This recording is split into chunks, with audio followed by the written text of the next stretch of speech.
اللهم صل صلاة كاملة وسلم سلاما تاما على سيدنا محمد الذي تنحل به العقد وتنفرج به القرب وتقضى به الحوائج وتنال به الرغائب وحسن الخواتيم ويستسقى الغمام بوجهه الكريم وعلى آله وصحبه في كل لمحة ونفس بعدد كل معلوم لك. اللهم صل صلاة سلاما تاما على سيدنا محمد الذي تنحل به العقد وتنفرج به القرب وتقضى به الحوائج وتنال به الرغائب وحسن الخواتيم ويستسقى الغمام بوجهه الكريم وعلى آله وصحبه في كل لمحة ونفس بعدد كل معلوم لك. اللهم صل وسلم على سيدنا محمد الفاتح لما أغلق والخاتم لما سبق والناصر الحق بالحق والهادي إلى صراطك المستقيم وعلى آله وصحبه حق قدره ومقداره العظيم.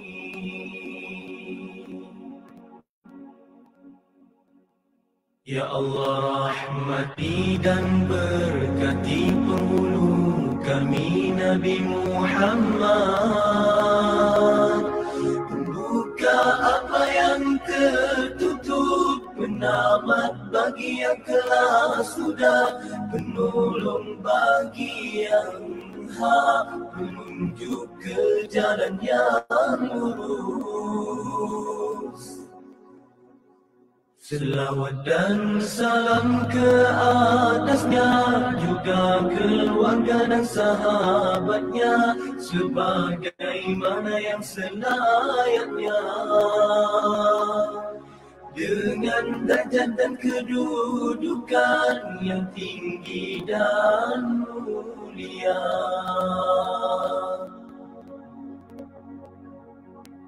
Allahumma salli wa sallim ala sayyidina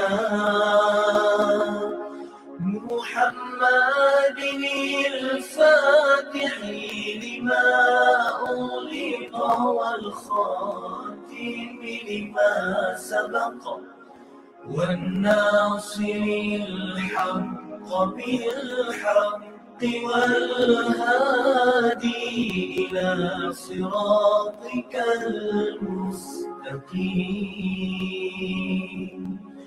وعلى آله وصحبه حق قدره ومقداره العظيم.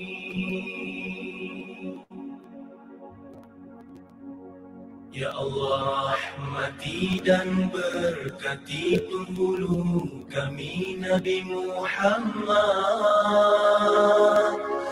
Buka apa yang tertutup, penamat bagi yang telah sudah, penolong bagi yang hak, penunjuk ke jalan yang lurus.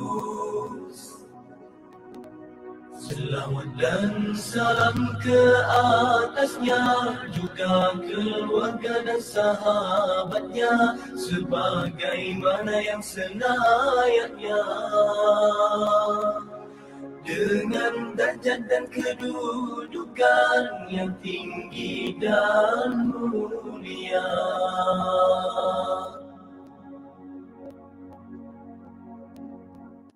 Allahumma salli wa sallim ala sayyidina Muhammadin al-Fatih lima ughliqa wal khatim lima sabaqa wan nasiril haqq bil haqq والهادي إلى صراطك المستقيم وعلى آله وصحبه حق قدره ومقداره العظيم.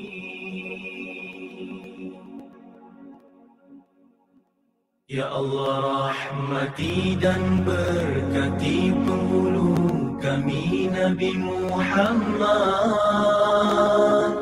Buka apa yang tertutup, penamat bagi yang telah sudah, penolong bagi yang hak, penunjuk ke jalan yang lurus.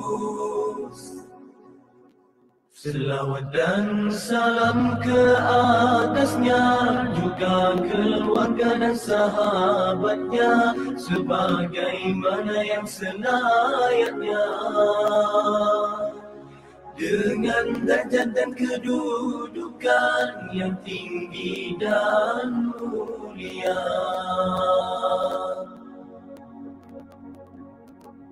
Allahumma salli wa sallim ala sayyidina Muhammadin al-Fatih lima ughliqa wal khatim lima sabaqa wan nasiril haqq bil haqq والهادي إلى صراطك المستقيم وعلى آله وصحبه حق قدره ومقداره العظيم. Ya Allah, rahmati dan berkati penghulu kami Nabi Muhammad. Buka apa yang tertutup, penamat bagi yang telah sudah, penolong bagi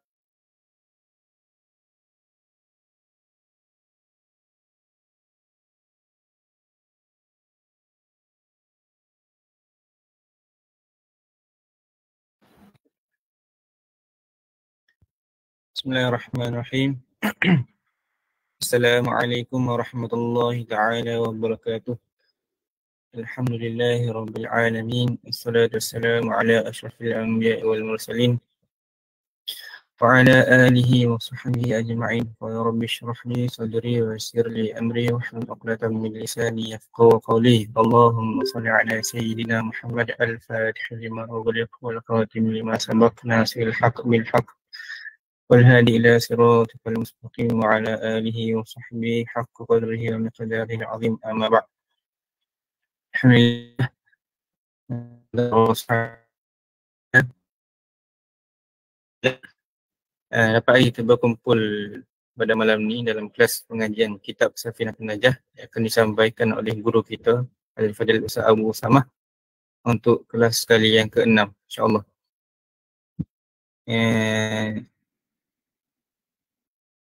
Jadi Allahumma salli ala Muhammad. InsyaAllah untuk memberkati majlis kita pada malam ni, insyaAllah kita buka majlis kita dengan umul kitab Al-Fatihah.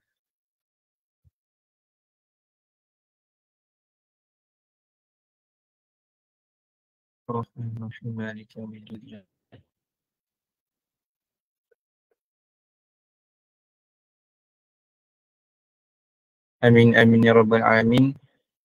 InsyaAllah sebelum kita mulakan majlis ni, seperti biasalah peringatan kepada sahabat untuk siapa yang ingin bertanya soalan boleh tanya dekat chat di Google Meet ataupun di Facebook ilmu insyaAllah. Sebelum majlis ni bermula, sahabat-sahabat boleh pakai tajdid niat balik dan siaplah bersiap ataupun sedialah untuk catat setiap fawaid daripada Al-Fadil Ustaz Abu Usamah insyaAllah.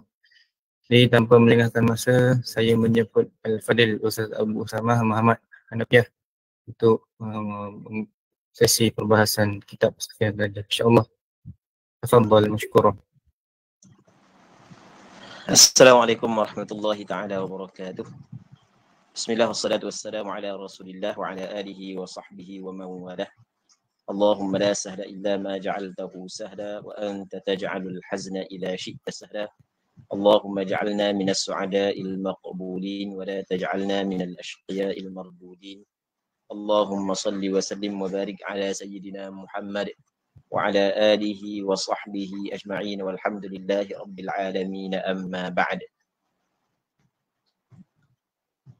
Terima kasih kepada saudara moderator majlis, pihak penganjur, muslimin muslimat yang dirahmati oleh Allah Subhanahu wa taala.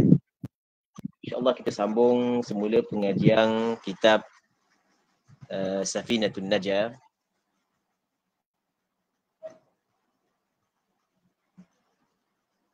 Katanya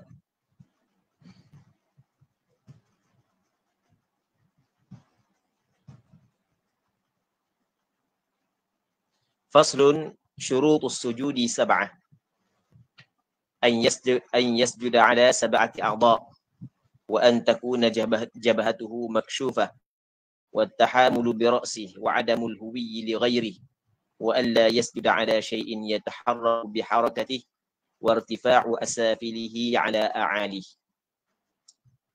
Syarat-syarat sujud ada 7. Syarat sujud ada 7. Sujud yang menjadi salah satu daripada rukun solat, ada syarat-syarat yang perlu dipenuhi agar sah sujud tersebut. Yang mana pengarang menyebut bahawasanya syarat sujud ada 7. Yang pertama adalah an yasjuda ala sab'ati a'dha. Sujud di atas 7 anggota. Sab'ati a'dha makna 7 anggota. Yang dimaksud dengan 7 anggota di sini adalah dahi, lepas tu tapak tangan kiri dan kanan, lutut kiri dan kanan, dan perut jari kaki kiri dan kanan. Itu yang dimaksud dengan 7 anggota sujud. Adapun hidung dia tidak termasuk dalam 7 anggota sujud yang wajib. Akan tetapi sunat sujud sekali dengan hidung. Jadi hidung dia kena dilatah. Sunat. Kerana benda sunat? Kerana Nabi SAW ketika menjelaskan tentang anggota sujud, Rasulullah SAW tunjuk kepada hidung. Kata Rasulullah, umirtu an asjuda ala sab'ati a'zum. Diperintah kepada aku sujud di atas 7 anggota. Yang pertama, kata Rasulullah adalah jabhah. Alal jabhah. Kemudian Rasulullah isyarat kepada hidung. Kata ulama, yang paling afdal adalah sujud dahi sekali dengan hidung kena pada tempat sujud. Adapun ataupun sekiranya hidung tak kena tapi dahi kena, maka sudah memadai. Cuma dia telah meninggal perkara hak yang disunatkan. Kemudian wa an takuna jabhatuhu maksyufah. Bahawa adalah dahinya terbuka. Maksudnya dahi jangan berlapik. Ini sekiranya tidak ada sebarang keuzuran. Kalau ada keuzuran, contoh sakit dan seumpamanya, maka tertutup dahi dimaafkan. Selain daripada dahi, tidak disyaratkan terbuka. Termasuklah 2 tapak tangan. Termasuklah perut jari kaki. Sama juga lutut. Jadi orang yang sodak dengan memakai sarung tangan, masa dia sujud, tangan dia berlapik, tidak menjadi masalah. Hak yang naknya adalah dahi terbuka. Dahi terbuka. Kemudian, kita kena faham, dahi hak yang menjadi anggota sujud, dia bukanlah semua dahi. Hak yang wajib lah. Kalau kita kena sebahagian daripada dahi pada tempat sujud, maka sudah memadai. Walaupun hak yang paling afdal, kita kena semua dahi. Wattahamulu bira'sih. Dia tahamul ni kita kata tekang dengan kepalanya. Biar berat kepala. Bukan tekang, kita nyek-nyek gitu tu, bukan. Maksud tekang di sini adalah kita berat kepala. Wa adamul huwiyyi li ghairi, dan tidak turun kerana selain daripada sujud. Kita daripada i'tidal, kita turun kepada sujud, bukan kita turun untuk selain daripada sujud. Kalau kita nak turun sebab gatal kaki, tiba-tiba kita jadikan turun itu sebagai turun sujud, maka tidak memadai. Ataupun kita turun kerana bukan kerana sujud, kerana benda lain. Okey, kita buat contoh. Macam hak yang kita cerita tadi, dia gatal sangat kaki dia. Maka dibolehkan dia tunduk sedikit untuk menghilangkan gatal tersebut. Ketika dia turun untuk tunduk sedikit, terus dia turun menyambung turun tersebut kepada sujud. Itu dia turun saat itu bukan kerana sujud. Sama juga kalau sekiranya orang tu mengantuk ketika dia solat. Mengantuk, masa dia duduk di antara 2 sujud dia mengantuk. Dia pun sengguk, degung jatuh. Dia nak cover malu, dia pakai wak sujud kan. Maka tidak memadai. Dia kena bangun semula dan sujud balik. Kerana benda? Kerana dia turun saat itu bukan kerana sujud. Itu maksud wa'adamul huwiyyi li ghairi. Wa alla yasjuda ala syai'in yataharraku biharakati. Dan dia tidak sujud di atas sesuatu yang bergerak dengan gerak. Sujud di atas sesuatu yang bergerak dengan geraknya, ia menyebabkan sujud dia tidak sah. Kita ada 2. Kita ada 3. Yang pertama, kita sujud tanpa berlapik. Itu jelas. Yang keduanya, kita yang tidak bergerak dengan gerak kita. Benda tu tidak bergerak dengan gerak kita. Contoh, orang puang, dia rendah. Kain semayang dia labuh. Kain semayang dia hot labuh saat itu terus dijadikan sejadah hujungnya. dia sujud di atas ujung kain semayang dia, yang mana kain semayang dia tidak bergerak pun dengan gerak dia. Ataupun kita pakai kain pelekat. Tak payah kata kain pelekat tu, kita pasang selimut tu. Baju tak ada, seluar tak ada, habis tak ada belakang, basuh belakang, tinggal kain selimut je, kain selimut comel. Kita pun baruk tubuh kita dengan kain selimut. Kain selimut kan lebar kan. Ujung zat ni tu panjang. Jadi macam Cinderella ujung. Jadi kita pun sujud di atas kain yang lebih. Kita sujud di atas kain yang lebih. Baik. Jadi apakah hukum? Hukum dia adalah dibolehkan. Sebab benda dibolehkan? Mandi. Sebab benda dibolehkan kerana bukan sujud di atas sesuatu yang bergerak dengan geraknya. Dia bukan sujud di atas sesuatu yang bergerak dengan gerak dia. Baik, yang ketiganya adalah dia sujud di atas sesuatu yang bergerak dengan gerak dia. Contoh, dia sujud di atas ekor serbang dia. Ataupun, kan ekor serbang tu gerak dengan gerak dia. Ataupun orang puang sujud di atas kain tudung dia. Kan kain tudung bergerak dengan gerak dia. Ataupun sujud di atas lengan baju. Dengan baju besar, hak sudang. Maka sujud di atas sesuatu yang bersambung dengan diri dia dan bergerak dengan geraknya, ia termasuk dalam perkara yang menyebabkan tidak sah sujud tersebut. Melainkan apabila ada keuzuran. Kemudian wartifa'u asafilihi ala a'ali. Irtifa' makna tinggi, asafilihi bahagian bawahnya. Bahagian bawah ni maksudnya bahagian punggung dia. Ala a'ali, di atas bahagian atas. Bahagian atas ni adalah kepala. Jadi dia punggung lebih tinggi daripada kepala. Jadi kalau kepala lebih tinggi daripada punggung, maka tidak memadai. Tidak memadai sujud tersebut. Kemudian wa tuma'ninatu fi. Macam mana kita kata kepala lebih tinggi daripada punggung? Tepat gitu.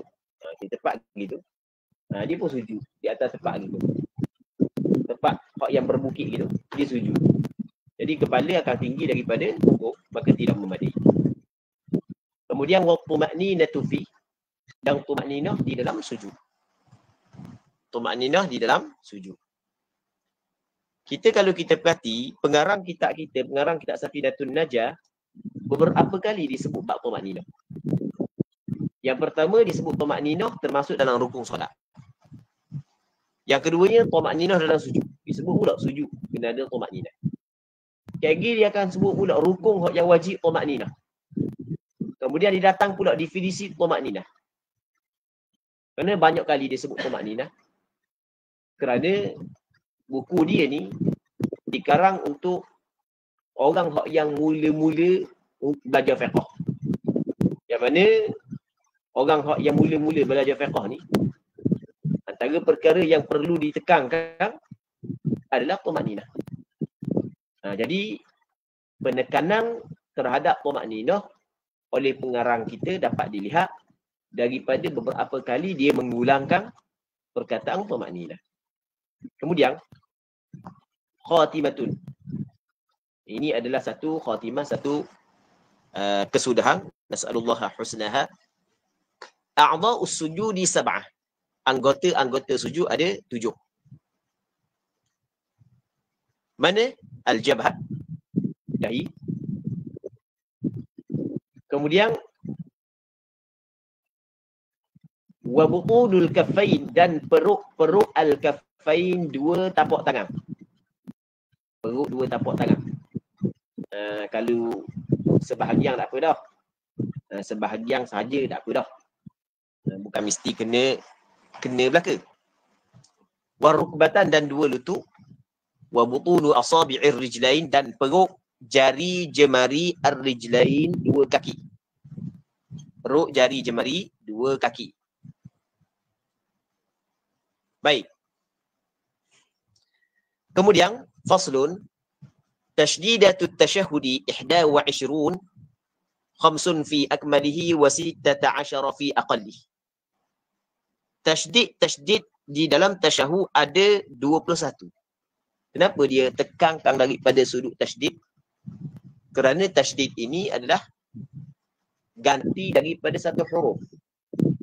Menggugurkan tasydid bermakna ia menggugurkan satu huruf daripada tasyahud. Jadi menggugurkan satu tasydid bermakna dia menggugurkan satu huruf daripada tasyahud. Dia kata tasydid tasyahud ada 21. Yang mana 21 ni khamsun fi akmalihi wa 16 fi aqallih. 5 pada hak yang paling sempurna dan 16 pada sekurang-kurang. Maksud dia, kita ada sekurang-kurang tasyahud. Kita ada hak yang paling sempurna tasyahud. Sekurang-kurang tasyahud begini. At-tahiyyatu lillah. At-tahiyyatu lillah. Salamun alayka ayyuhan nabiyyu wa rahmatullahi wa barakatuh. Salamun alayna wa ala ibadillahi as-salihin. Asyhadu an la ilaha illallah wa anna Muhammadar Rasulullah. Wa asyhadu anna Muhammadar Rasulullah ataupun wa anna Muhammadar Rasulullah. Itu sekurang-kurang tasyahud. Manakala yang kita baca at-tahiyyatul mubarakatus salawatu thayyibatu lillah, assalamu alayka ada alif lam, lepas tu assalamu alayna ada alif lam, lepas tu adalah lepas tu asyhadu an la ilaha illallah wa asyhadu, lepas tu adalah tasyahud yang paling sempurna. Jadi kalau kita tengok tasydid tasyahud ada 21.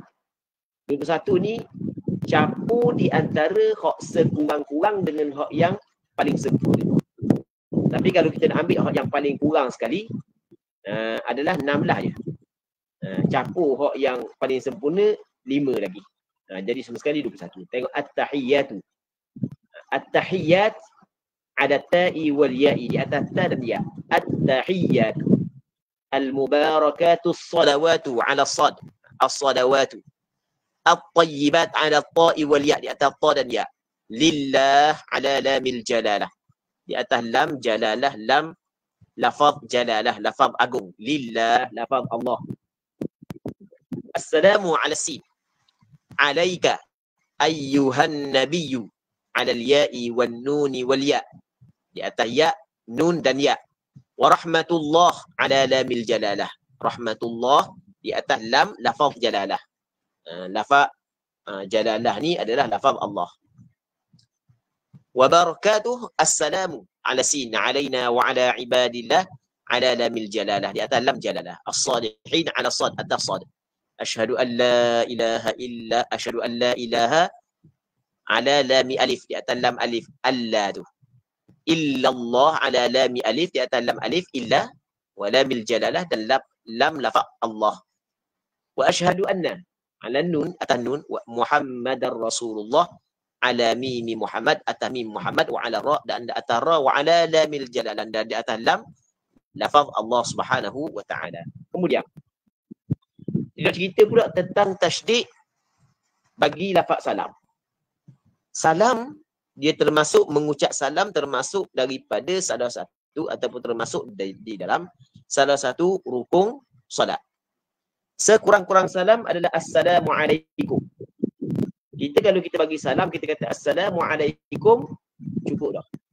Lepas tu hak yang wajib. Manakala warahmatullah, lepas tu sunat. Assalamualaikum warahmatullah sunat. Jadi sekurang-kurang salam assalamualaikum. Jadi tasydid pada sekurang-kurang salam hanya di atas sin. Itu maksud tasydidatu aqalli salati ala nabi. Kita silap. Bukan salam. Selawat kepada Rasulullah dulu. Okey, baik. Jadi kita antara rukun solat adalah selawat kepada baginda Nabi sallallahu alaihi wasallam. Sekurang-kurang selawat Allahumma salli ala Muhammad. Manakala hak yang paling sempurna selawat adalah selawat Ibrahimiyah. Selawat dia Selawat Ibrahimiyah. Maksudnya selawat Ibrahimiyah, selawat yang di dalamnya ada Nabi Ibrahim. Allahumma salli ala Muhammad wa ala ali Muhammad kama sallaita ala Ibrahim wa ala ali Ibrahim. Itu nama dia selawat mana? Selawat Ibrahimiyah. Sekurang-kurang selawat mana? Allahumma salli ala Muhammad. Tasydid yang ada pada sekurang-kurang selawat apa? Dia kata faslun tasydidatu aqalli salati ala nabi arba'. Tasydid pada sekurang-kurang selawat ke atas Nabi ada apa? Yang pertamanya Allahumma 'alal lam, Allahumma 'alal lam wal mim. Allahumma. Di atas lam dan di atas mim. Salli 'alal lam. Ala makna ala atas. Ala makna ala atas. 'Alal lam atas lam. Muhammad salli 'alal lam ala Muhammad ala al-mim. Apa maksudnya ala al-mim? Atas mim. Baik. Kemudian salam. Salam tadi kita cerita dah. Tasydidus salam ala sin. Tasydid salam di atas huruf sin. Assalam. Baik. Kemudian kita dah masuk dalam perbincangan baru, iaitu perbincangan berkenaan dengan waktu solat. Solat fardu ditetapkan waktunya oleh Allah Ta'ala melalui lisan Rasulnya. Allah Subhanahu wa Ta'ala berfirman dalam Al-Quranul Karim, "Inna salata kanat 'alal mu'minina kitaban mawquta." Sesungguhnya salat fardu 5 waktu menjadi kewajipan ke atas orang beriman, yang mana kewajipan itu ada waktunya. Itu maksud kitaban mawquta. Ada waktunya. Baik. Mengerjakan solat fardu sebelum daripada waktunya dengan sengaja, hukum dia adalah haram, termasuk dalam dosa besar. Mengeluarkan solat fardu daripada waktunya tanpa sebarang keuzuran juga termasuk dalam dosa besar. Mesti kena sembahyang dalam waktu dia. Okey, kita nak cerita tentang waktu solat fardu 5 waktu. Faslun. Awqatus salati khamsah. Waktu-waktu solat ada 5. Awal waqti dhuhri zawalu syams. Permulaan waktu zuhur adalah gelincir matahari. Maksudnya gelincir matahari, kita daripada matahari terbit sehingga matahari terbenam, kita bagi kepada 2. Kita buat garisan tengah. Langit, matahari ketika duduk tengah-tengah tu, ketika tu matahari duduk pada istiwa nama dia. Pada benda istiwa, tengah-tengah, garisan tengah. Kemudian dia pergi kepada pihak jatuh. Mana pihak jatuh? Alik salim. Dua alik naik, dua alik jatuh. Faham tak? Orang kata dua alik naik, dua alik jatuh. Nak pergi mana? Amun nak pergi alik naik ke? Amun nak pergi alik jatuh. Dua alik naik, ni alik jatuh. Jadi kalau matahari duduk tengah-tengah, lepas tu pergi kepada balik alik jatuh. Tu nama dia benda zawal. Tu nama dia benda gelincir. Jadi kita tengok, oh matahari kita sudah jatuh dah. Maka masuk waktu zuhur. Okey, satu. Wa akhiruhu, dan penghujung waktu zuhur adalah masiru dhilli syai'i mithlahu ghaira dhilli istiwa. Dan penghujung waktu zuhur adalah jadi. Masir, masdar daripada sara. Sara, yasiru, sayrurah, wa masiran. Masdar daripada sara. Baik. Masir, jadi. Dhilli syai', bayang sesuatu. Masir, idhafah masir kepada dhil, idhafah masdar kepada isim dia. Sebab sara, yasiru, dia sama dengan kana yakunu, merafa' isim menasak khabar. Jadi dhilli syai' adalah isim bagi masir. Isim bagi masir, tapi diidhafah kepada isim dia. Kena baca dhilli sebab mudhafun ilaih. Mithlahu tu khabar bagi masir. Itu i'rab. Dan penghujungnya adalah jadi bayang sesuatu, mithlahu seumpamanya. Maksudnya bayang sesuatu jadi seumpamanya. Kalaulah kita kata kita tegakkan, kita pacok kayu, yang mana kayu tu 5 kaki, maka jadilah bayang sesuatu seumpamanya. Maksudnya bayang jadi berapa kaki? 5 kaki. Tapi ghaira dhillil istiwa, selain daripada bayang istiwa. Okey, kalau tak ada bayang istiwa. Bayang istiwa. Maksud dia istiwa tadi kita kata matahari tengah-tengah duduk atas kepala. Ketika matahari duduk tengah-tengah atas kepala, tak ada bayang istiwa. Maka penghujung waktu zuhur apabila jadi bayang sesuatu seumpamanya. Kalau sesuatu tu 5 kaki, bayang pun jadi berapa kaki? Jadi 5 kaki. Baik. Kalau sesuatu 5 kaki, bayang jadi 5 kaki. Tapi kalau ada bayang al-istiwa, bayang ketika matahari berada di atas kepala, maka tidak habis waktu zuhur melainkan kena tambah juga bayang al-istiwa. Contoh kayu tu 5 kaki. Bayang kena 5 kaki. Tapi masa matahari duduk atas kepala, ada bayang 5 eci. Jadi nak habis waktu zuhur, mesti kena bayang jadi 5 kaki 5 eci. Kenapa 5 eci? Kerana kita ambil kira terhadap bayang istiwa. Okey, kita buat contoh untuk mudah kita faham. Katakanlah ni kayu. Dia matahari, kalau dia naik betul-betul atas kepala, betul-betul atas kepala, maka dia tidak ada bayang. Kanan, kiri, depan, belakang tak ada. Di matahari naik, bayang akan ada sebelah ni. Betul tak gitu? Lepas tu, semakin tinggi, bayang semakin pendek. Betul? Betul-betul di atas kepala, maka tidak ada bayang. Matahari pergi sebelah jatuh, maka bayang akan ada sebelah ni. Betul tak gitu? Okey, kalau hak ni 5 kaki, maka bayang jadi 5 kaki, habis waktu zuhur. Sebab jadi dah bayang sesuatu sama dengan sesuatu. Ni kalau sekiranya tidak ada bayang istiwa. Kalau ada bayang istiwa, contoh, dia bayang istiwa ni bila terjadi? Ketika matahari bukan betul-betul naik atas kepala. Betul? Dia naik ke kanan sikit, ke kiri sikit. Kalau dia naik ke kiri sedikit, maka bermakna ketika dia betul-betul duduk atas kepala, dia akan ada bayang sebelah kanan. Kalau dia naik sebelah kanan sikit, dia akan ada bayang sebelah kiri. Boleh faham ke tak? Ketika duduk atas kepala tu, dia akan tunjuk bayang kat kanan atau kat kiri. Bayang yang berada sebelah kanan, sebelah kiri ketika matahari duduk atas kepala, itu yang dinamakan sebagai bayang dia, bayang istiwa. Faham tak ya? Jadi apabila matahari gelincir, maka bayang yang ada dah saat itu akan bertambah. Betul tak gitu? Akan bertambah. Jadi sebab itulah kalau ada bayang istiwa, maka jadi kalau ada bayang istiwa, maka perlu kena tolak bayang istiwa. Jadi kita kata tolak, tak apa tambah, tak apa boleh belaka. Jadi kalau bayang masa matahari di atas kepala tu ada 5 eci, maka kalau kayu tu yang kita pacak tu 5 kaki, maka akan habis waktu zuhur ketika bayang jadi 5 kaki 5 eci. Okey, baik. Kemudian wa awal waqtil asr, dan permulaan waktu asar, idza sara dhillu kulli shay'in mithlahu wa zada qalila, apabila jadi bayang setiap sesuatu seumpamanya. Samalah kaedah tadi. Jadi kena tolak bayang istiwa jugalah. Jadi kalau sekiranya bayang tu sama dengan sesuatu, bila waktu zuhur masuk waktu asar, wa zada qalila, bertambah sikit. Maksud dia tambah sikit, lebih je sikit daripada hak yang kita cerita tadi, maka masuk dah waktu asar. Jadi habis waktu zuhur, lepas tu lepas daripada tu terus masuk waktu asar. Wa akhiruhu, dan penghujung waktu asar adalah ghurubus syams, terbenang matahari.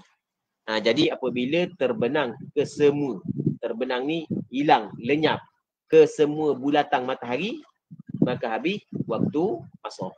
Wa awal waqtil maghrib, dan permulaan waktu maghrib adalah ghurubus syams, terbenam matahari. Habis waktu asar masuk waktu maghrib. Wa akhiruhu, dan penghujung waktu maghrib ghurubus syafaqil ahmar, lenyap cahaya merah. Ia lepas daripada matahari terbenam, di kaki langit akan ada cahaya merah. Baik, jadi penghujung waktu maghrib apabila lenyap cahaya merah. Wa awal waqtil isya, dan permulaan waktu isya adalah ghurubus syafaqil ahmar, lenyap cahaya merah. Jadi lenyap cahaya merah masuk waktu isya. Dia lenyap cahaya merah ni, okey, kita nak faham, kena faham, selepas daripada matahari terbenam, kita ada 3 cahaya. Ada 3 cahaya yang dinamakan sebagai syafaq. Syafaq ni maksudnya kesang-kesang daripada cahaya matahari setelah daripada dia terbenam. Ada cahaya merah, ada cahaya kuning dan ada cahaya putih. Lepas daripada matahari terbenam, merah kaki langit. Lepas tu merah tu semakin pudar, ia nampak kuning. Kuning tu semakin pudar, ia nampak jadi warna dia putih. Bukan putih ni siang hari dah. Kuning semakin pudar. Kemudian baru gelap katu. Okey, tu syafaq yang ada setelah daripada terbenam matahari. Kalau mengikut pandangan mazhab Imam Syafi'i, dengar model. Mengikut pandangan mazhab Imam Syafi'i, lepas daripada terbenam matahari, maka masuk waktu maghrib. Dan waktu maghrib hanya sekadar tempoh ada cahaya merah di kaki langit. Tak ada dah cahaya merah, masih berbaki cahaya kuning ataupun cahaya putih sebelum daripada gelap katu masuk dah isyak. Jadi isyak masih lagi ada cahaya kuning di kaki langit. Itu isyak. Sekarang lah ni, kalau kita tengok, isyak tu gelap katu lama dah. Maka kaedah yang diguna sekarang lah ni, yang ditetapkan, bukan mengikut kaedah mazhab Imam Syafi'i. Bukan mengikut dia, kaedah mazhab Imam Syafi'i. Kalau mengikut kaedah mazhab Imam Syafi'i, kita tengok kaki langit kuning tu, kalau tak mendung lah, boleh sembahyang isyak dah. Jangan takutlah orang belajar. Jangan takut orang belajar. Orang belajar kat orang suah kat, berat nenang lah. Jadi boleh dah sembahyang isyak kalau mengikut kaedah mazhab Imam Syafi'i. Sebab itulah maghrib ni jangan kita melambat-lambatkan. Sebab maghrib jangan melambat-lambatkan. Masuk matahari saat itu, jangan melambat-lambatkan tu sembahyang. Itu hak yang paling comel. Baik. Kemudian pengarang kita kata wa akhiruhu tulu'ul fajr as-sadiq, dan penghujung waktu maghrib penghujung waktu isyak adalah terbit fajar sadiq. Fajar ni adalah cahaya yang keluar sebelum daripada keluarnya matahari. Fajar yang keluar sebelum daripada keluar matahari dia terbagi kepada dua. Yang pertamanya fajar kadhib, yang keduanya fajar sadiq. Fajar kadhib kalau kita nak terjemah, cahaya kadhib pelawak. Cahaya pelawak, cahaya nipu, cahaya dusta. Manakala fajar sadiq, cahaya yang benar. Sadiq mana-mana yang benar. Fajar kadhib dia cerah tengah langit. Ia tengah begini. Kita kalau kita bangun awal sikit sebelum subuh, kalau kita lenggak pada hari-hari tertentu, kalau langit cerah pada hari tertentu, kita akan nampak cahaya gini. Cahaya straight gini, memanjang. Straight gini. Kemudian gelap sekejap. Gelap sekejap barulah cerah di kaki langit. Cerah di kaki langit tu adalah fajar sadiq. Cerah tengah langit ni, tengah langit memanjang gini ni, waktu namanya fajar kadhib. Fajar kadhib dah masuk lagi waktu subuh. Fajar sadiq iaitu fajar yang terbentang di kaki langit, itu adalah fajar yang menandakan masuk waktu subuh. Wa akhiruhu, dan penghujung waktu subuh adalah tulu'us syams, terbit matahari. Penghujung waktu subuh adalah terbit matahari. Kemudian pengarang kita nak cerita pula al-ashfaqu thalathah. Cahaya-cahaya ada tiga. Dia al-ashfaq jamak daripada syafaq. Syafaq ni adalah cahaya setelah daripada terbenam matahari. Cahaya selepas daripada terbenam matahari. Cahaya tu ada tiga. Yang pertamanya ahmaru, merah. Dia ahmaru maksudnya syafaqun ahmar, cahaya yang merah. Wa asfar, dan cahaya yang kuning. Wa abyad, dan cahaya yang putih. Kita nak faham putih ni warna. Putih ni bukan cerah macam siang hari, bukan. Baik. Bukan cerah macam siang hari. Putih ni gini, kan lepas daripada cahaya matahari terbenam, dia akan merah kaki langit. Betul tak gitu? Kemudian merah tu semakin pudar, jadi warna kuning. Kuning semakin pudar, jadi nampak warna dia putih. Lepas tu gelap katu. Itu maksud putih. Katanya al-ahmaru, merah tu maghribun, maghrib. Kalau masih merah, maka tu masih lagi waktu maghrib. Wal asfaru wal abyadu isya'un. Kuning dan putih adalah waktu isyak. Kuning dan putih tu masuk isyak dah. Sebab itulah waktu maghrib sebenarnya singkat sangat. Kaedah yang digunakan sekarang ni dalam takwim bukan mengikut kaedah mazhab Imam Syafi'i. Bukan mengikut kaedah mazhab Imam Syafi'i. Sama ada dia menggunakan kaedah mazhab Hanafi, tu tak tahulah. Tu kena tanya orang Jabatan Mufti lah. Anda tak terlibat dalam bab tu. Baik. Ataupun dia mengambil langkah ihtiyat. Cuma kalau mengambil langkah ihtiyat boleh dikritik. Kalau dia ambil langkah ihtiyat boleh dikritik. Kalau dia ambil, sebab dia, kita kata kalau ambil langkah ihtiyat boleh dikritik. Sebab pada maqam ilmi, pada perbincangan ilmu, kita kena suburkan naqad ilmi. Kritikan ilmiah kita kena suburkan dalam majlis ilmu. Baik. Jadi kalau dia guna langkah ihtiyat, tu boleh dikritik. Sebab dia? Sebab kita nak mengambil langkah ihtiyat, langkah berhati-hati, jangan sehingga kita membuka ruang berlaku perkara yang dilarang. Dah apalah. Ambil langkah ihtiyat. Awak lama sikit. Betul awak lama sikit. Tapi awak tahu tak? Menyebabkan awak memanjangkan waktu maghrib sehingga kan orang sembahyang bukan dalam waktu maghrib. Tapi anda tak tahulah. Anda tak tahu. Mungkin yang ambil mazhab Hanafi. Kalau mengambil mazhab Hanafi berpandangan bahawasanya waktu maghrib adalah cahaya merah, kuning dan putih. Selama mana ada cahaya tersebut masih lagi waktu maghrib, habis 3 cahaya baru masuk waktu isyak. Sebab tu dalam mazhab Imam Syafi'i kata lagu mana? Wa yundabu ta'khirul isya ila an yaghiba asy-syafaqul asfar wal abyad. Sunat melewatkan waktu sembahyang isyak sehingga lenyap cahaya kuning dan cahaya putih. Sebab dia sunat melewatkan sembahyang isyak sehingga hilang cahaya kuning, cahaya putih kerana nak ra'i khilaf. Sebab mazhab Hanafi berpandangan bahawasanya cahaya kuning dan cahaya putih adalah masih lagi waktu maghrib. Jadi kesimpulan. Kita boleh buat kesimpulan sedikit berkenaan dengan masalah syafaq. Apabila terbenam matahari, sepakat ulama tanpa ada khilaf mengatakan masuk dah waktu maghrib.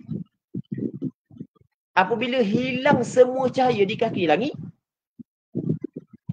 tak ada putih, tak ada merah, tak ada kuning, tak ada, sepakat ulama mengatakan masuk waktu isyak.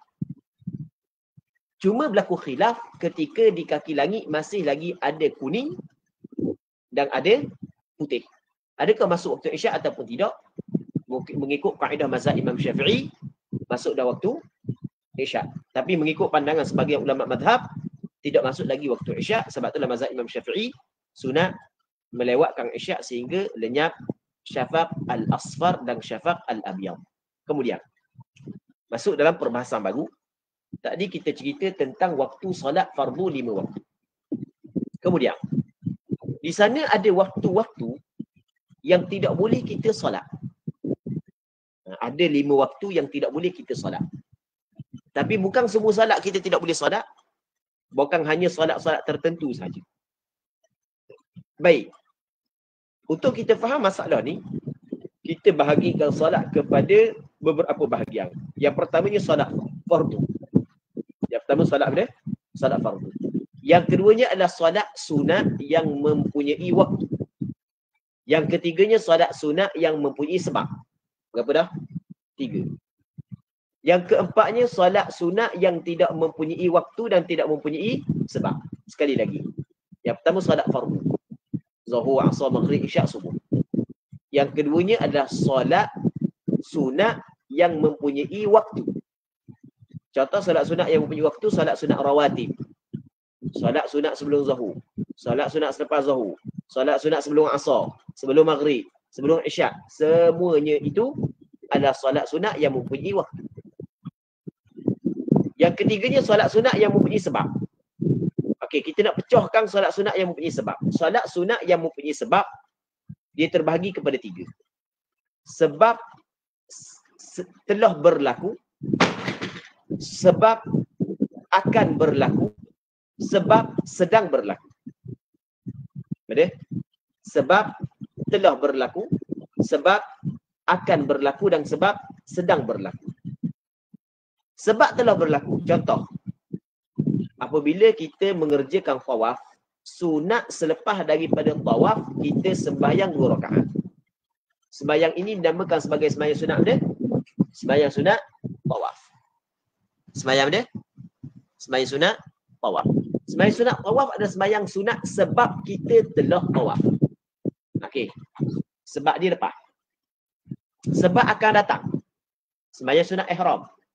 Kita sebelum daripada kita berihram, sunat kita solat 2 rakaat. Solat tu sebab dia? Sebab kita nak ihram. Bila nak ihram? Nanti lepas daripada ni. Okey, solat sunat yang sebab dia akan datang. Baik. Berapa dah? 2. Yang ketiganya sebab sunat yang sedang berlaku. Contoh, sembahyang sunat gerhana. Bila sunat kita sembahyang sunat gerhana? Ketika sedang berlaku. Baik. Kemudian, sembahyang sunat hak yang tidak mempunyai waktu, tidak mempunyai sebab. Sembahyang sunat yang tidak mempunyai waktu dan tidak mempunyai sebab, nama dia sembahyang sunat mutlak. Sembahyang sunat dia? Mutlak. Kalau kata sembahyang sunat mutlak, sembahyang sunat yang tidak mempunyai waktu dan tidak mempunyai sebab. Kita sembahyang belaka dah. Sunat isyak, sembahyang tarawih, sunat witir, kita sembahyang belaka dah. Kita nak sembahyang pula sunat. Boleh tak? Boleh. Sembahyang sunat dia? Sunat mutlak. Baik. Dalam 5 waktu ni hak dak boleh sembahyang adalah sembahyang sunat mutlak dan sembahyang sunat yang sebab dia akan datang. 2 ni sembahyang ni dak boleh sembahyang dalam 5 waktu. Selain daripada 2 sembahyang ni boleh dilakukan dalam 5 waktu. Selain daripada 2 sembahyang ni boleh dilakukan dalam 5 waktu. Boleh dilakukan dalam dia? Dalam 5 waktu. Katanya faslun. Ini suatu fasal. Tahrumus salatul lati laisa laha sababun mutaqaddimun wala muqarinun fi 5 awqat. Haram solat yang tidak ada baginya sebab yang terdahulu. Okey, sebab terdahulu. Tadi kita cerita dah sebab terdahulu. Wala muqarin, dan tidak ada sebab yang mengiringi. Kalau solat tu tak ada sebab yang terdahulu, tidak ada sebab yang mengiringi. Jangan solat tak ada sebab terdahulu, tidak ada sebab yang mengiringi. Haram solat yang tiada baginya sebab yang terdahulu dan tidak ada baginya sebab yang mengiringi. Kita dapat faham? Kalau ada sebab yang terdahulu, ada sebab yang mengiringi tak haram. Sama juga solat yang ada waktu. Sebab solat yang ada waktu ni apabila masuk waktu dia, maka sebab dia telah berlaku. Sembahyang qadha, sebab dia telah berlaku. Berarti molek haram sembahyang yang tidak ada baginya sebab yang terdahulu dan sebab yang mengiringi. Jadi bermakna solat yang ada sebab terdahulu, sebab mengiringi, hak ni dah haram. Hak haram kalau tak ada sebab terdahulu dan sebab mengiringi. Yang mana sebab tak ada sebab terdahulu, sebab mengiringi, iaitu sebab akan datang dan tidak ada sebarang sebab. Faham tak? Sebab akan datang ataupun tidak ada sebarang sebab. Solat ni hak yang haram. Haram fi 5 awqat, pada 5 waktu. Mana 5 waktu? Inda tulu'i syams, ketika terbit matahari. Ketika matahari sedang terbit, haram sembahyang. Hatta tartafi'a qadra rumhin, sehingga tinggi tartafi'ani, tinggi matahari, naik matahari, qadra rumhin, qadar segaloh. Segaloh ni, galoh-galoh yang kita guna, satu tombok lembing ataupun segaloh. Galoh yang kita guna untuk kait buah. Tu galoh, tu kita kata segaloh.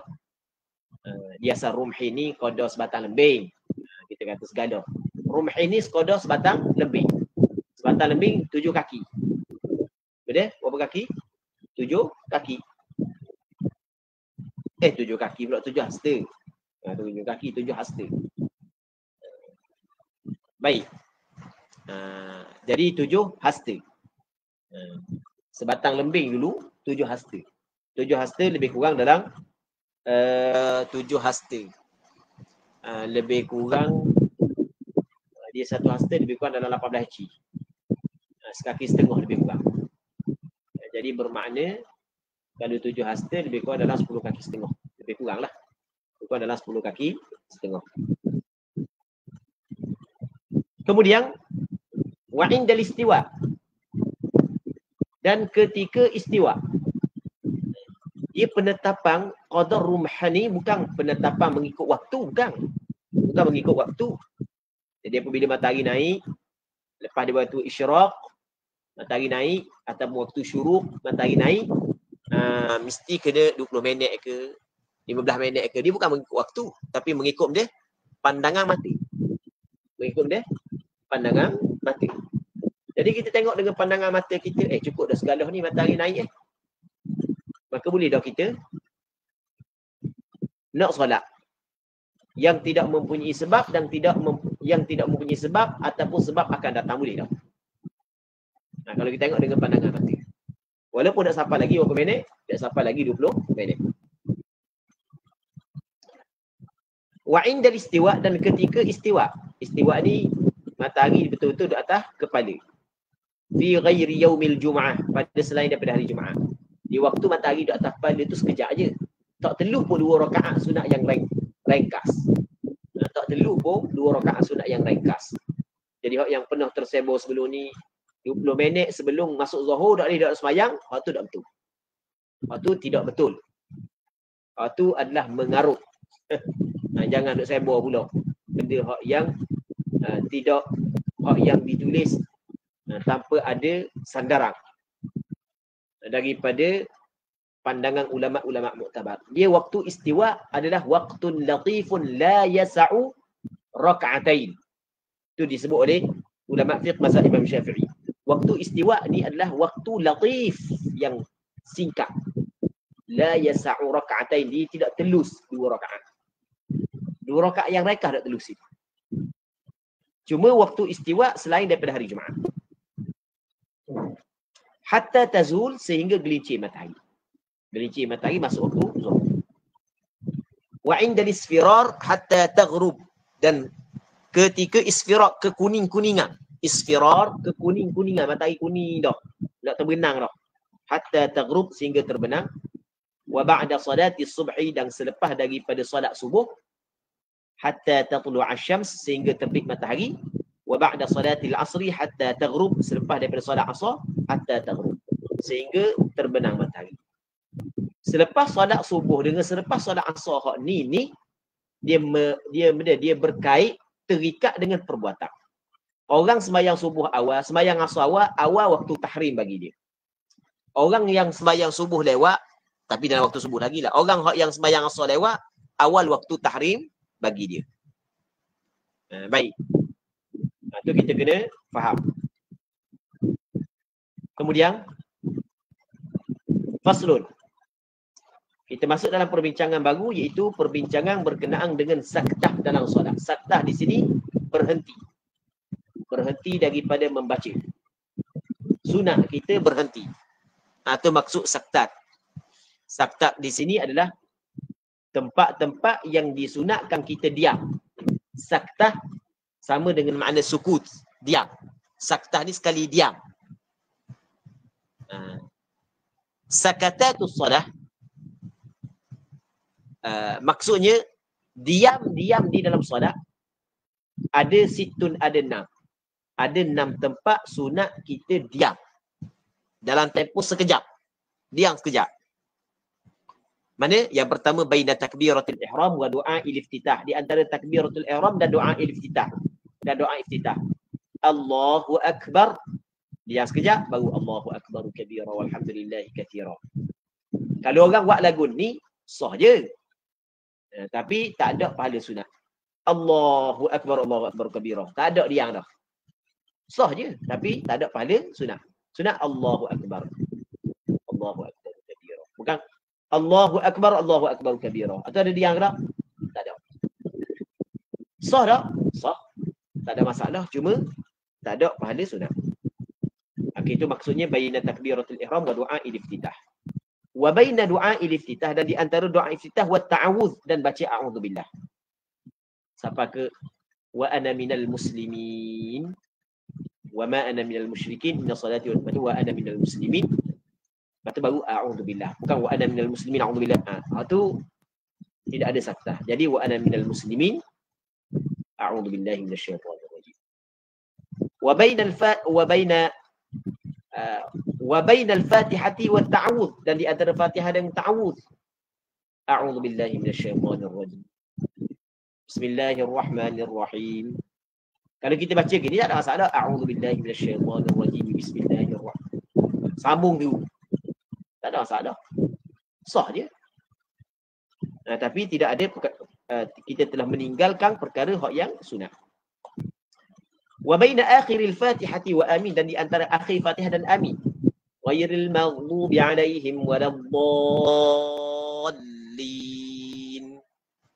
Amin. Boleh je. Wa ghairil maghdubi alaihim waladdallin. Amin. Boleh je. Wa baina amin was surah, dan di antara amin dan surah. Amin. Lepas tu baru bismillahirrahmanirrahim. Qul huwallahu ahad. Wa baina surati war ruku', dan di antara surah dan ruku'. Lam yalid wa lam yulad wa lam yakul lahu kufuwan ahad. Allahu akbar. Diam sekejap. Itu tempat-tempat yang sunat kita diam. Kemudian pengarang kita kata faslun al-arkanul lati talzamuhu fihi at-tuma'ninah arba'ah. Rukun-rukun yang wajib. Talzamuhu yang wajib akan seseorang, akan al-musalli fiha, di dalamnya, dalam rukun wajib at-tuma'ninatu wa lit-tuma'ninah. Wajib kepada seseorang tuma'ninah di dalam rukun ini. Ada berapa rukun? Ada arba'ah, ada 4 rukun. 4 rukun ni wajib kena tuma'ninah. Yang pertamanya ar-ruku'. Yang keduanya wal-i'tidal, i'tidal, was-sujud, sujud, wal julusu baina sajdatain, dan duduk antara dua sujud. 4 rukun ni kena tuma'ninah. Tengok berapa kali disebut tuma'ninah. Banyak kali disebut tuma'ninah. Tadi kita cerita dah. Tuma'ninah ni, at-tuma'ninatu hiya sukunun ba'da harakah. Tuma'ninah ni ialah diam, berhenti selepas daripada bergerak. Kita bergerak, kita berhenti. Bihaitu, dengan sekira-kira yastaqir, tetap. Kullu udwin, setiap anggota, mahallahu, di tempatnya. Biqadri subhanallah, dengan kadar ucapan subhanallah. Subhanallah tak sampai pun 2 saat. Qadar tu ada tempoh berhenti, maka sudah cukup dinamakan sebagai tuma'ninah. Orang sembahyang laju bukan semesti tak ada tuma'ninah. Kalau gak berhenti sekejap, dia rokok berhenti sekejap, maka baru dia i'tidal, maka ada tuma'ninah. Baik, kemudian faslun. Kita nak masuk dalam perbincangan baru, adalah perbincangan berkenaan dengan sujud sahwi. Asbab sujud sahwi arba'ah. Sebab sujud sahwi ada 4.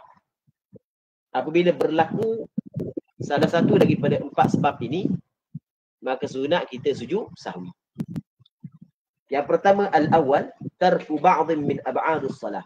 Meninggal ba'dhin, satu sunat ab'ad min ab'adis salah, daripada sunat ab'ad dalam salat. Kita dalam salat, perbuatan dalam salat, ucapan dalam salat, ada rukun. Ini tak boleh. Kalau kita tinggal dengan sengaja, batal salat.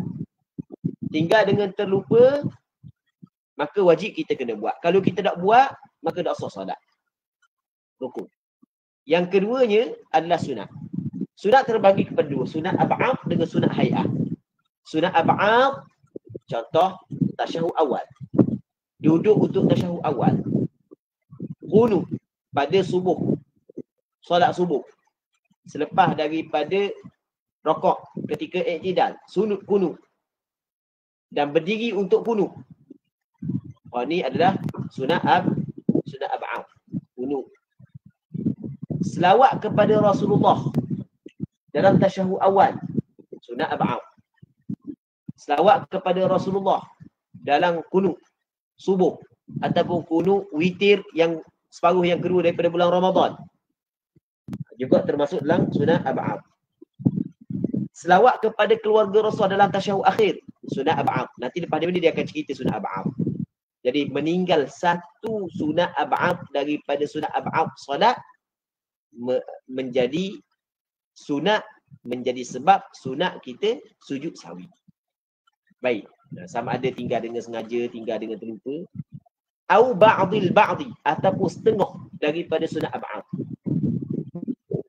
Tinggal setengah daripada sunat ab'ad. Bukan sunat tinggal sunat ab'ad, setengah sunat ab'ad. Tahiyat dia baca separuh je tahiyat awal. Bermakna dia tinggal setengah daripada sunat ab'ad. Juga sunat sujud sahwi. Kemudian seterusnya adalah wathani yang kedua. Sebab sunat sujud sahwi fi'lu ma yubtilu 'amduhu wa la yubtilu sahwu idza fa'alahu nasiya. Melakukan perkara yang membatalkan oleh sengajanya dan tidak membatalkan oleh terlupanya apabila dia buat perkara tersebut dalam keadaan terlupa. Dia ada dalam solat, benda ni kalau kita buat dengan sengaja batal solat. Kalau kita buat dengan terlupa tak batal solat. Kalau dia buat dengan sengaja batal solat, kena solat mula lah. Kalau dia buat dengan terlupa tak batal solat, sunat sujud sahwi. Contoh tambah rukun, tambah rakaat, sengaja batal solat. Tak sengaja terlupa tak batal solat, tapi sunat dia sujud sahwi. Kalau nak sujud sahwi pun sah je solat dia. Al-thalith yang ketiga, naqlu ruknin qawliyin ila ghairi mahalli, memindahkan rukun qawli. Rukun qawli kepada selain daripada tempatnya. Rukun qawli ni sebagai contoh Fatihah. Dia pergi baca dalam rakaat. Dia baca dalam sujud. Maka dia memindahkan rukun qawli pada bukan tempatnya, menjadi salah satu daripada sebab sunat dia sujud sahwi. Ar-rabi' yang keempat, iqa'u ruknin fi'lin ma'ihtimali ziyadah. Menjatuhkan, melakukan rukun fi'li. Tadi rukun qawli ni perkataan, fi'li ni rukun perbuatan. Menjatuhkan rukun fi'li, rukun perbuatan ma'ihtimali ziyadah, serta ihtimal ada kemungkinan ziyadah lebih. Dia apabila dia sembahyang, dia syok 3 ke 4, dia kena ambil apa? Kalau dia syok 3 ke 4, dia ambil apa? Dia ambil 3, sebab 3 adalah yang diyakini, 4 yang diragui. Aku sembahyang 3 ke 4, Zuhur, Asar, Isyak. 3 ke 4, dia ambil 3, kena tambah 1 rakaat lagi. Hak yang ditambah 1 rakaat lagi, mungkin tak rakaat yang keempat, mungkin rakaat 4, dan mungkin tak rakaat yang kelima, mungkin rakaat yang kelima. Ada tak ihtimal ziyadah? Ihtimal, maksudnya ihtimal ada kemungkinan lebih. Maka kayak gini pada penghujung solat sunat dia sujud sahwi. Faham? Bahkan andai kata masa dia bangun tu, lepas daripada dia bangun, baca Fatihah, mari yakin, oh betul sebenarnya ni bukan yang dia yakin, saat ni kan syok kan. Oh dia yakin betul ni adalah rakaat yang keempat, memang betul. Pun sunat sujud sahwi. Sebab masa dia buat saat itu ada kemungkinan ada ziyadah masa dia buat. Okey, kita bahagikan kepada 3. Nombor dia. Kita bahagikan kepada 4 tak apa. Yang pertama. Masa dia sujud yang kedua. Dia kata aku ni 3 ke 4 3 ke 4. Okey, dia kena ambil apa? 3. Dia kena tambah 1 rakaat. Sebelum daripada dia pun angkat kepala. Allah, sebelum daripada sampai kepada qiyam. Tak apa lagi. Akak sikit baru kepala. Ni memang betul rakaat yang ke-3. Aku kena tambah serakaat lagi. Faham tak kiam? Dia pun bangun tambah 1 rakaat. Apabila ditambah 1 rakaat, maka nanti lepas daripada dia bagi dia selawat kepada Rasulullah, tasyahud selawat, sebelum bagi salam, tak sunat dia sujud sahwi. Kerana syok dia telah hilang sebelum daripada dia bangkit kepada qiyam. Boleh selesai? Selesai dah yang pertama? Yang pertama. Kena perhati model. Yang kedua. Dia bangun. Oh, dia bangun. Dia pun baca Fatihah. Dia pun rakaat. Dia pun sujud. Tidak sujud. Siapa dia baca tasyahud? Siapa dia selawat kepada Rasulullah? Tak jelas. Rakaat keempat ke rakaat kelima yang dia buat. Maka sunat dia sujud sahwi. Sebab apa dia? Sebab yang dia buat saat itu ada kemungkinan dia lebih. Betul tak gitu? Yang ketiga. Dia bangun. Oh. Rakaat kelima dia bangun. Duduk qiyam bangun rakaat kelima Rakaat kelima ni. Maka wajib dia kena duduk tasyahud dengan segera. Tinggal. Sebab dia buat tadi terlupa. Sekarang ni dia sedar dah. Maka tidak boleh lagi dia kekal di atas benda yang salah. Penghujung solat sunat dia sujud sahwi kerana dia telah melakukan perkara yang membatalkan solat sekiranya disengajakan dan tidak membatalkan solat sekiranya terlupa. Tadi dia buat dalam keadaan terlupa. Berapa dah kita cerita 3. Yang keempat. Yang keempat, masa dia bangun dah. Oh, ni memang betul rakaat keempat. Terurang je lah. Sebab rakaat keempat kan. Sunat ada dia sujud sawi, jawab aja sunat. Sebab benda sunat, masa dia buat tu, ketika dia buat saat itu, ada tak kemungkinan ziyadah? Dia bukan kira hakikat, kira i'tiqad kita ni. Masa kita buat, kemungkinan ziyadah. Jadi kalau hilang syok sebelum daripada bangkit, tu tak perlu sujud sawi. Kalau hilang syok selepas daripada bangkit, maka sunat sujud sawi kerana ada ihtimal ziyadah. Tu kita kena faham. Kemudian faslun. Ini suatu fasal. Ab'adus salati sab'ah. Sunat-sunat ab'ad dalam solat ada 6. Dia sunat hai'ah lain, sunat ab'ad lain. Sunat ab'ad kalau tinggal, sahabat ada sengaja ataupun tidak, sunat sujud sawi. Sunat hai'ah tak sunat sujud sawi. At-tasyahudul awal. Tasyahud yang pertama. Zuhur, Asar, Maghrib, Isya. Subuh tak ada. Tasyahud yang pertama. Wa qu'udu, duduk bagi tasyahud yang pertama. Wa salatu ala nabi sallallahu alaihi wasallam fi. Selawat kepada Rasul pada tasyahud yang pertama. Wa salatu ala al-al fi tasyahudil akhir. Salat kepada keluarga Rasul. Allahumma salli ala Muhammad wa ala ali Muhammad. Itu keluarga Rasulullah dalam tasyahud akhir. Wal qunut. Qunut subuh dengan kunut pada sembahyang witir separuh yang kedua daripada bulan Ramadan. Dia kunut ada 3. Kunut subuh, kunut witir, kunut nazilah. Kunut nazilah kerana turun bala, maka kita kunut nazilah. Macam orang baru ni orang kunut masa sembahyang Jumaat dan seumpamanya. Itu kepada kunut nazilah. Kunut nazilah bukan sunat ab'ad. Tinggal kunut nazilah tidak sunat sujud sawi. Sengaja sujud sawi kerana tinggal sunat ab'ad, sengaja sujud sawi kerana tinggal kunut nazilah membatalkan solat kerana menambah rukuk. Itu kena faham. Yang ketiga, lepas tu wa qiyamuhu, berdiri untuk kunut. Kemudian wassalatu wassalamu ala nabi sallallahu alaihi wasallam wa alihi wa sahbihi fi.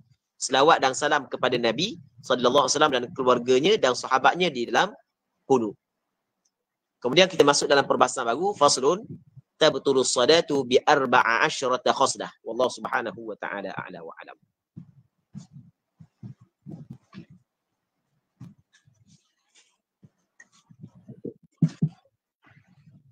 Bismillahirrahmanirrahim. Alhamdulillah. Saya untuk sesi perbahasan kitab kita, insya-Allah. Seterusnya kita akan masuk kepada sesi soalan, insya-Allah. Boleh ya, Ustaz? Sila. 5 soalan sebab. Boleh. Yang pertama, Assalamualaikum Ustaz. Wanita yang didatangi haid dan nifas mengambil wuduk adalah tidak sah. Apa hukum dia mengambil wuduk sebelum tidur yang menjadi rutinnya? Kalau mengikut pandangan mu'tamad mazhab Imam Syafi'i, antara syarat sah wuduk adalah mesti kena bersih daripada haid dan nifas. Kita dalam kitab Safidatun Najah dia ada sebut syurutul wuduk. Syarat-syarat wuduk antaranya adalah an-naqa'u 'anil haidhi wan nifas. Perempuan hak yang ambil wuduk, kalau mengikut pandangan mu'tamad, ketika dia sedang haid, sedang nifas, tidak sah. Mendatangkan ibadat yang tidak sah, hukum dia haram. Mendatangkan ibadat yang tidak sah, hukum dia ada haram. Tapi di sana ada pandangan segelintir ulama dalam mazhab Imam Syafi'i mengatakan bahawasanya sunat mengambil wuduk bagi perempuan yang haid ketika dia ingin tidur. Ada pandangan. Jadi pandangan mu'tamad, hukum dia tidak sah serta haram kerana dia telah melakukan ibadat yang tidak sah. Baik. Jadi atas pandangan sebagai ulama dibolehkan. Jadi kalaulah rutin dia ambil wuduk sebelum daripada tidur, ketika dia datang haid, ketika datang nifas, dia basuh je muka, basuh je tangan, sapu je kepala, basuh kaki tanpa berniat wuduk. Kerana yang membezakan di antara ibadat dengan bukan ibadat adalah pada niat. Ada yang niat wuduk. Wallahu a'lam. Soalan yang kedua. Ustaz, berkenaan angin yang keluar dari kubul dan dubur, bukankah ia disebut sebagai gas dari usus atau perut yang keluar menjadi kentut? Soalan saya, adakah kita boleh meyakini bahawa angin yang keluar dari faraj wanita itu bukan hadas kecil, kentut, sebab yakin angin tu disebabkan keadaan dinding faras wanita yang kering atau sering terperangkap angin ketika beristinja. Baik. Di sana ada hadis kata Nabi SAW, la wudu'a illa min sautin wa rih. Tidak ada wuduk melainkan daripada suara dan angin. Maka mazhab Imam Syafi'i menjadikan hadis ini sebagai dalil kepada angin yang keluar daripada kubur juga membatalkan wuduk. Bukan hanya dubur. Dubur tu jelas. Angin yang keluar daripada dubur jelas ia membatalkan wuduk. Baik. Tetapi angin yang keluar melalui kubul perempuan, adakah ia membatalkan wuduk ataupun tidak? Jawapannya berlaku khilaf di kalangan ulama fiqh. Mazhab Imam Syafi'i sendiri pun berlaku khilaf. Pandangan mu'tamad batal wuduk sekiranya yang keluar betul adalah memang betul angin. Sama ada angin saat itu masuk daripada atas, masuk daripada bawah, takung dalam, tapi angin tu baik. Tapi kalau hanya pergerakan otak saja, otak tak batal wuduk. Orang buang, tubik angin, tubik angin. Kau kemaluan depan dia, tubik angin. Yakin tubik angin, membatalkan wuduk. Kalau tidak yakin, tidak batal wuduk. Wallahu a'lam. Baik, soalan yang seterusnya. Ustaz, macam mana kalau suami isteri bersentuh kulit tanpa alas, adakah wuduk batal? Mengikut pandangan mazhab Imam Syafi'i, persentuhan kulit di antara suami dan isteri ia membatalkan wuduk kerana suami dan isteri adalah bukan mahram. Sebab kita tidak boleh berkahwin dengan mahram kita. Bersentuh kulit di antara suami dan isteri tanpa berlapik ia adalah membatalkan wuduk. Sebab itulah kita dalam kitab tentang Safinatun Najah disebut lagu mana antara perkara yang membatalkan wuduk, nawaqidul wuduk, termasuk dalam perkara yang membatalkan wuduk adalah iltiqa'u basyaratai rajulin wa imra'atin kabiraini ajnabiyyaini min ghairi ha'il. Bersentuh dua kulit laki-laki dan perempuan yang dewasa kedua-duanya yang tidak ada hubungan mahram tanpa berlapik. Dan sebenarnya bersentuh laki-laki dan perempuan yang bukan mahram membatalkan wuduk ini bukan pandangan mazhab Imam Syafi'i sahaja, bukan pandangan majoriti ulama fiqh. Pandangan mazhab Syafi'i, pandangan mazhab Maliki, pandangan mazhab Hanbali. Mereka pandangan mazhab Hanafi tak batal wuduk. Cuma perbezaan di antara mazhab Syafi'i dengan mazhab Maliki dan Hanbali adalah mazhab Maliki dan Hanbali mensyaratkan ada syahwat ketika menyentuh. Mazhab Syafi'i tidak mensyaratkan ada syahwat kerana mazhab Imam Syafi'i berpandangan bersentuhan kulit antara perempuan dengan lelaki yang tidak ada hubungan mahram adalah madhinnatus syahwat. Apa makna madhinnatus syahwat? Tempat sangkaan yang kuat datang syahwat. Maka madhinnatus syahwat ditempatkan pada tempat adanya syahwat ketika menyentuh. Sebab itulah ia membatalkan wuduk. Wallahu a'lam. Soalan yang seterusnya.